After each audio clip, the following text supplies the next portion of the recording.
If you are regularly checking your PSA, there is much more to it than just the value.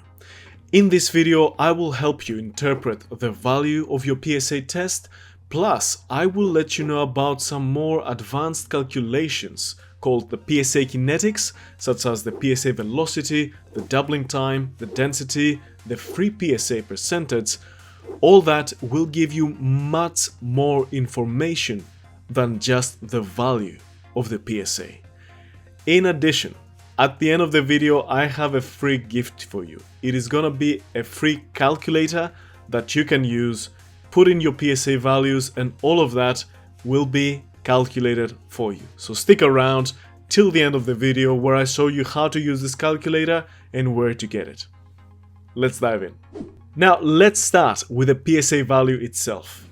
Now, while I'm explaining the cutoff points and what does a PSA value of 4 and above means, please take the time to share with us in the comments section, do you test your PSA regularly, and if yes, how often? What do you do to make sure you have as accurate measurement as possible? Do you standardize what you do the day before? And also, if you want to share a bit more about your recent PSA value and what you learned from it, that would be great. So we have this arbitrary cutoff point of 4 nanograms per ml for the PSA. We think that if you have a value over 4, it means that you have prostate cancer, and less than 4, you're okay. No, that doesn't mean anything, all right? There are men with more than 4 that don't have prostate cancer, and there are men with less than 4 that do have prostate cancer. And actually, men with lower testosterone have been found to be able to develop prostate cancer without their PSA ever hitting 4, okay? So the PSA value on its own, and especially that arbitrary 4 nanograms per ml, cannot tell us anything. We need to delve deeper. So what I'm trying to say with this, for the PSA value, if you get a value over 4, it doesn't mean you have prostate cancer. You might have something benign, for example, an enlarged prostate, also called benign prostate hyperplasia, or you might have an infection or prostatitis. You might have had also things like sexual activity, exercise, and just PSA value along with the prostate size increase with age. So a PSA value over 4 doesn't mean that you have prostate cancer. Let's see what are some other metrics, however, that might give us a bit more insight than the PSA value. Now, let's start with men who do not have prostate cancer and they're just checking their PSA in a regular interval, let's say annually. One metric that will give you more info than the PSA value itself is the PSA velocity. That is how much your PSA has changed in a period of a year, okay? What is important to understand is that even if you took the measurement 6 months apart, so you did 2 PSA measurements, PSA blood tests, 6 months apart, you need basically to prolong this period to a year, all right? So if it went from 1 to 2, your PSA velocity in 6 months would be 1, okay, so it changed by 1, but the yearly PSA velocity is 2. What is the cutoff point? If your PSA velocity, the yearly one, increases more than 0.4, then you might have something going on there. It might not be malignant, it might not be cancer, but it might be, for example, a prostatitis or something else, an infection. So it's basically a hint for you to go and check with your urologist.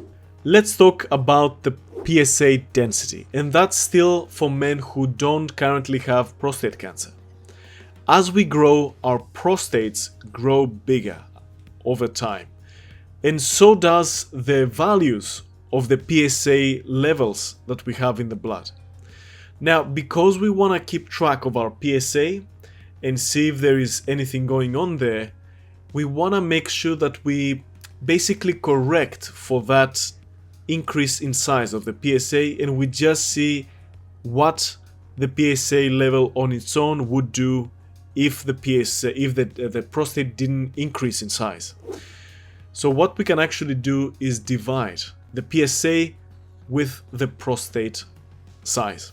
How do we get the prostate size? We would get it through an ultrasound, or even more accurate, a pelvic MRI. And usually that will be in cubic centimeters. You can also get it in milliliters, but nowadays it's more usual to get it in cubic centimeters. And a cutoff point, what we would like to see is for the PSA density to be below 0.15. If we have a higher point than 0.15, well, that might suggest that there is something else going on that causes this elevated PSA, so we should just check with our urologist. One more metric is the free PSA percentage, and that's again for men who still don't have prostate cancer.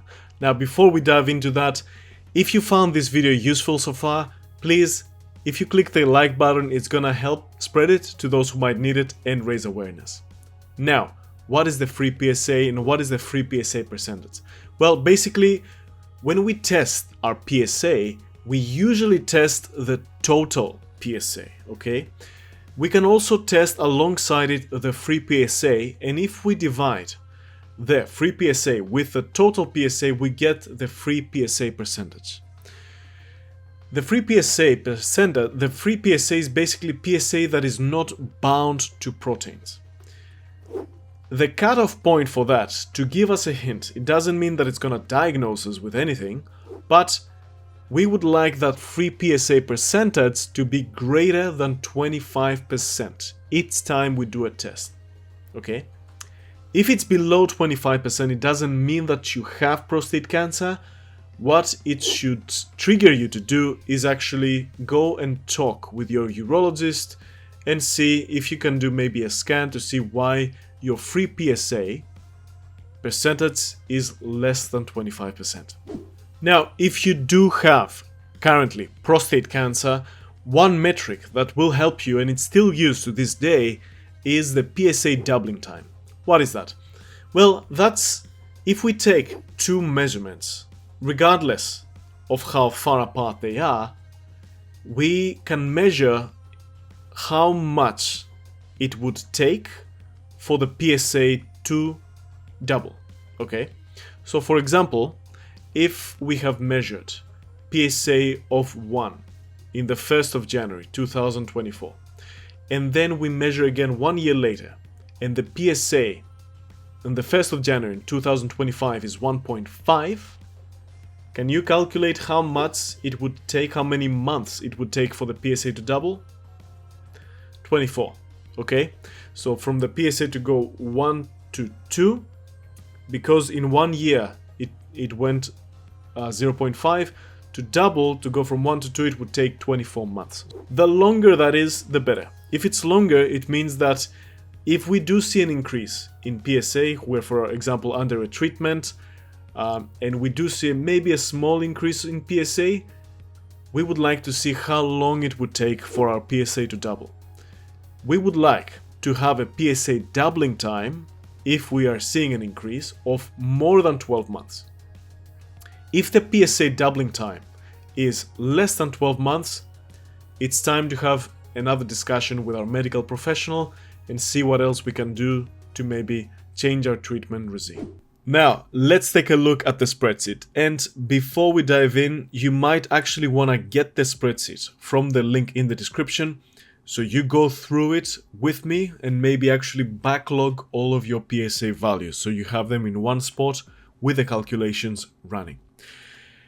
Also, I wanted to let you know that if you wanted to work with someone through exercise, nutrition, and lifestyle changes to lower your PSA, fight the prostate cancer, reduce any side effects of the prostate cancer treatments, and improve your health and well-being during and beyond cancer, you can find me in the description. You can find my contact details in the description, and the programs that we will create together will fit your current preferences and busy lifestyle and will complement your current medical treatments.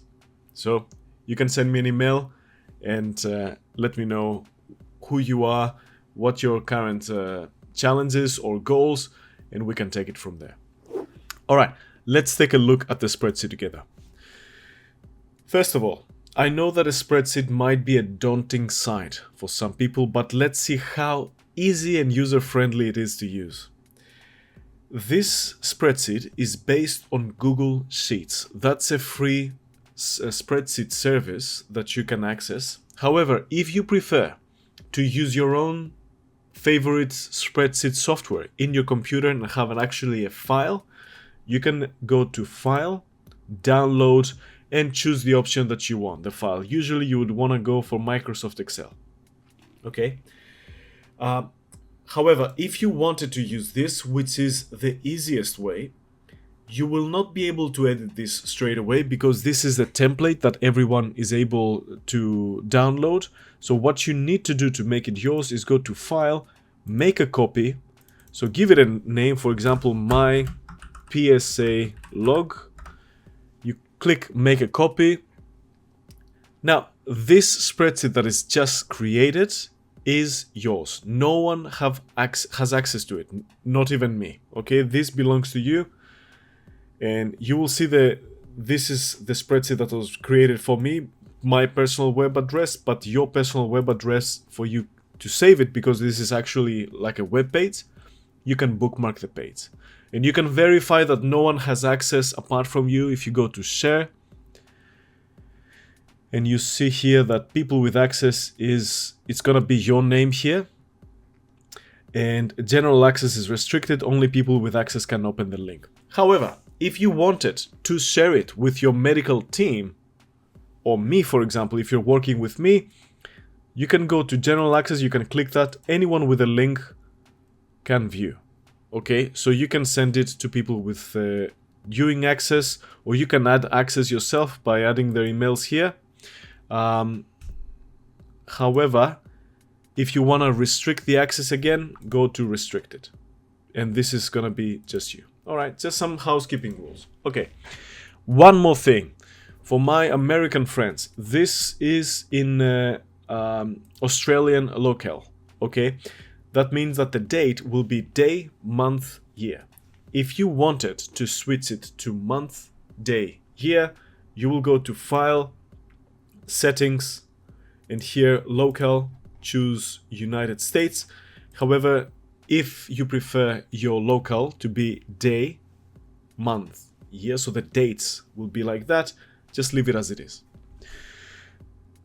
Perfect. Okay. I also wanted to tell you that whatever you type in the spreadsheet will automatically be saved. You don't need to go to File, Save. There's no any values you enter, they will be saved. All right. In addition, if you don't want to use it on the website, on a browser, you can download a spreadsheet app, the Google Sheets app, on your phone, iPhone, Android, it doesn't matter, and use it from there. Anything you enter either from your phone or your website will be synced across all devices. Great, right? Wonderful. All right, let's start backlogging our PSA values together. And I will have a hypothetical case of a man who started testing his PSA back in 2013. So let's say he started the first PSA test on the 20th of May 2013. If you prefer the American local date, you adjust accordingly. Here you can also add the time if you want to be very precise with the time. So his PSA back then was 1. He tested a month later, 2014, his PSA was 1 again. Then 1 year later, his PSA was 1.6. That prompted him to test again 6 months later. So on the 20th of November 2015, his PSA was again 1. And then let's assume he did another test on the 20th of May 2016. So here I entered something wrong and it gave me a hint. So anytime you make a mistake, so for example here if I try to enter like a text which expects values, date, it's gonna ask me enter a valid date. Alright, let's listen to it. The 20th of May 2016. His PSA was now 2. And then again 6 months later, 20th of November 2016, his PSA, for example, was 4. Alright? Just some values just for us to start playing. That prompted him on a month later, on the 20th of December 2016, to do a pelvic MRI. And we're gonna write it here. The prostate volume was, for example, 30. And on the same day, for example, he did a PSA test. It was again 4, and a free PSA test, which was 1.5, or maybe 1. Some hypothetical values just to see the spreadsheet features. Now, I will go through and explain what each column does. I just wanted to let you know that you should only enter values in the white cells. The gray cells have formulas that make the calculations automatically. If you want it, now I will go through the columns and tell you what they expect and what they produce.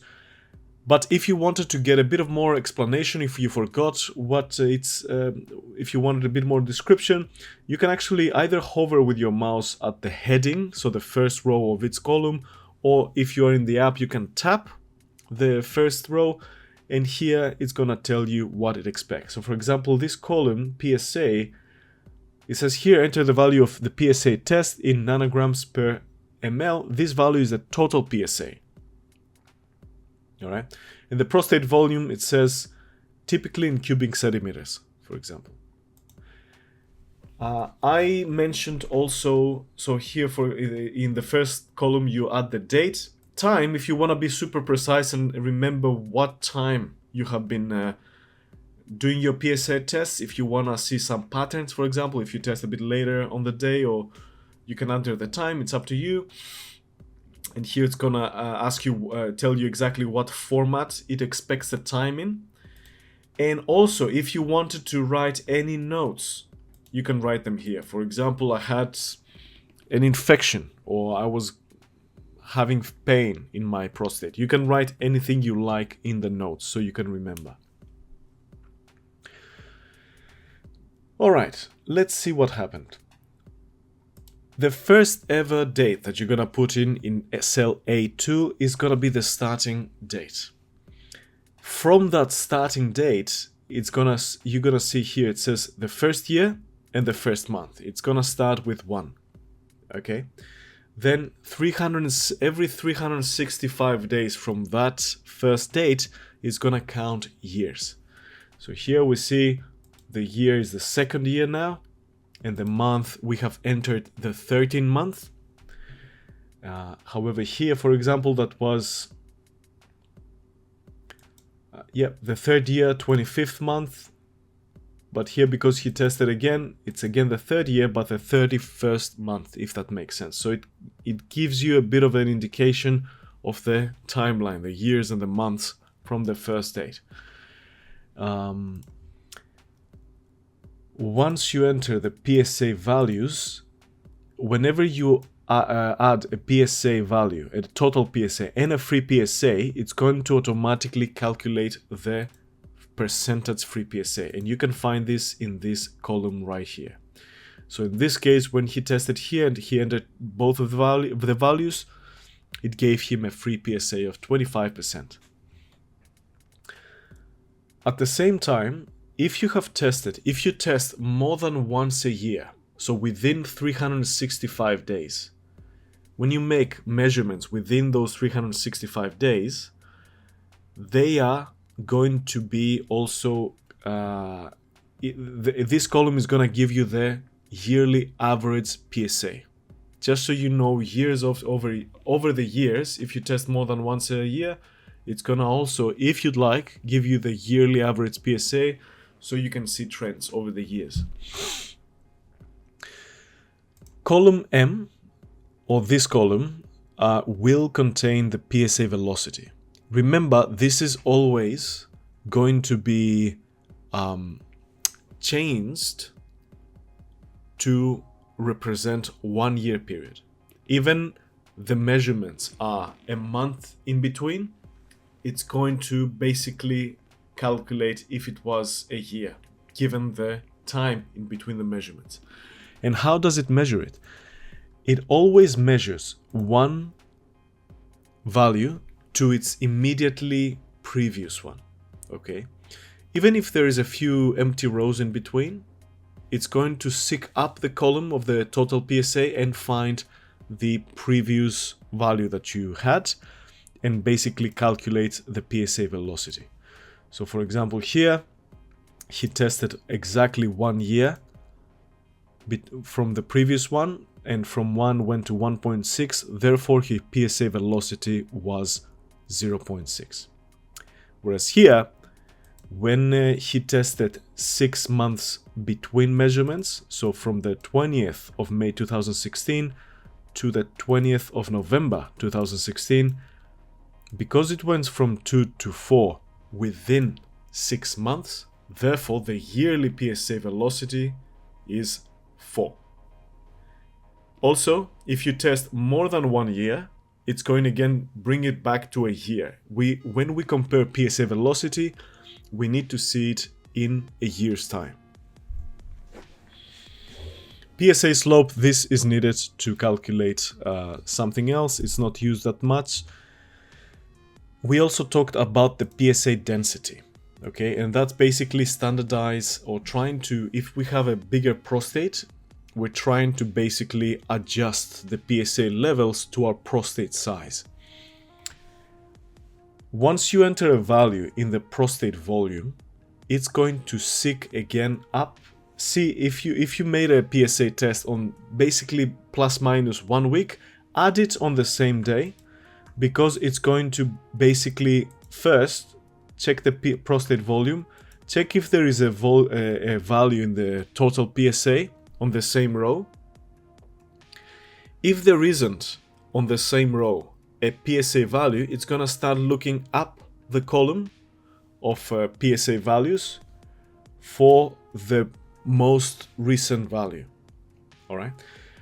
So to give you another indication, if he had, just hypothetical scenario, on the 20th of May 2017, another prostate volume exam, and this time it was 40. See, even though I haven't added a PSA value here, it started looking up the column of the PSA, and the value it found was 4. Therefore, it gave us the PSA density of 0.1. All right, and that's, as I told you, dividing the PSA with the prostate volume. With a doubling time, and again, that's more relevant if you have already been diagnosed with prostate cancer and you're undergoing some sort of treatment, or you see a PSA rise and you want to see how fast it rises. A good tool that we have is the PSA doubling time. The number that you're getting there is months.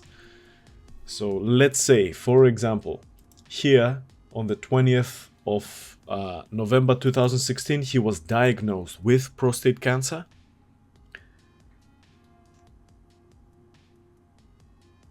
And he tested 6 months later, his PSA was again 4. You'll see here that the division gives us an error because there is no doubling time.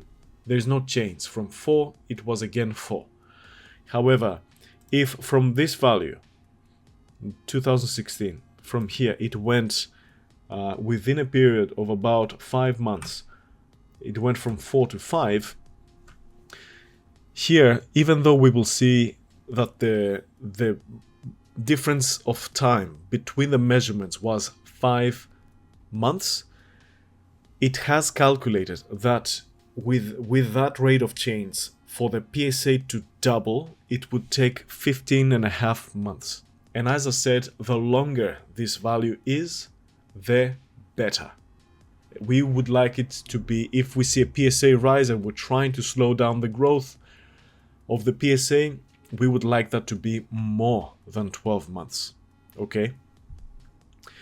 However, that metric is relevant for people who have already been diagnosed with prostate cancer. At the end here, these some of the columns, I have added some experimental metrics. Don't use them. I have them there just for the future. Maybe I'll start using them.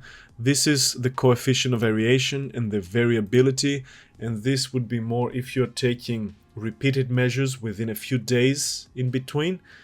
That would give us a bit of an indication how variable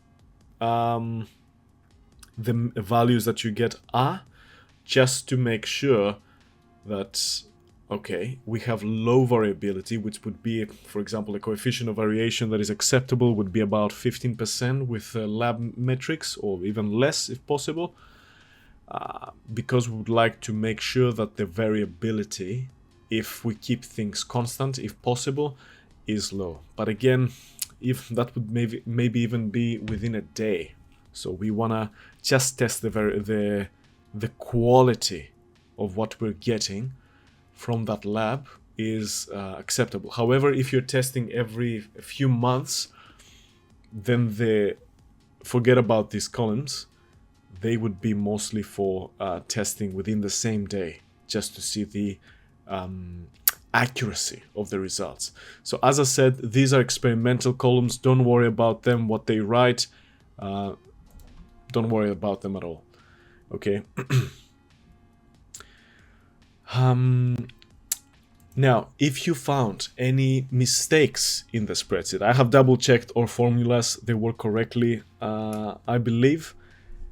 If you have any mistakes, or as they call them in software, bugs, or if you have any features that you would like me to consider adding, it's better if you don't write them in the comment section of this video. It's better if you actually use the email on my website to send me an email, preferably with screenshots, and I'll read your email. If it's a bug, I'll fix it. If it's a feature, I'll consider it, especially if there is a high demand. So I will, yeah, please let me know if you have anything. However, this is yours. I hope this tool helps you with your journey. I think it's gonna be fantastic for you to be able to have a central source where you can write all those values. You only have access to those values, or you share them with whoever you want, and also remove the access to whoever you don't want them to see any longer. You can make these spreads, you can share it in a way that they can only see the values, not download it. And I'll just show it to you how it is. You can click here, share. And if you click those settings at the top right, viewers and commenters can see the option to download, print and copy. You can uncheck that, so people will not be able to download. They can only view, for example, when you share it with them, but that's only the viewers. If you add someone as an editor, they can do anything they want. Wonderful. I think that's all I wanted to leave you with for this tool. I wanted to design this and give it to the men with prostate cancer for free, just for them to have this tool. I know that PSA cannot tell us as much as some newer liquid biopsy and genetic tests that exist, that are more sensitive and accurate to detect prostate cancer. However, PSA is still heavily used as a routine check, and also even in clinical trials or during treatments. Your oncologist or radiation oncologist, your medical team will still use PSA to track how the disease is responding and if there is any recurrence. So I think PSA is still going to be used for years and years and years to come. That's why I wanted to give this out for free. If you found this useful, You can leave a like on the video. That helps. It's gonna help spread it to those who might need it. You might share it with whoever you want, and for the price, I've set it for free, or you can pay whatever you feel like you'd want to pay, even $1, whatever you think this thing gave you as a value, you can put it. However, if you would just want to download it for free, set 0 in the dollars, and that's fine. This is my gift to you. Okay, so gentlemen, I hope this nope, there we go.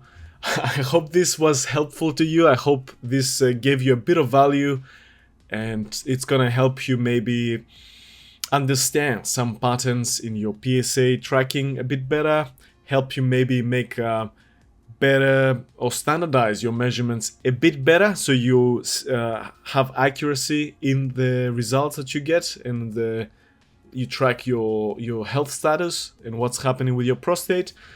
And I hope it's also gonna help you if you wanna have like a central repository that you share it with people, and whenever you go to a new medical professional for a second opinion, they can have everything in a very nice and clean way, so they can see what happened. Okay. Thank you for watching this video. I hope you're gonna find this useful. And again, if you need any help with exercise, nutrition to help fight the cancer that goes alongside your medical treatments, you can find my contact details in the description. Have a great day and keep fighting.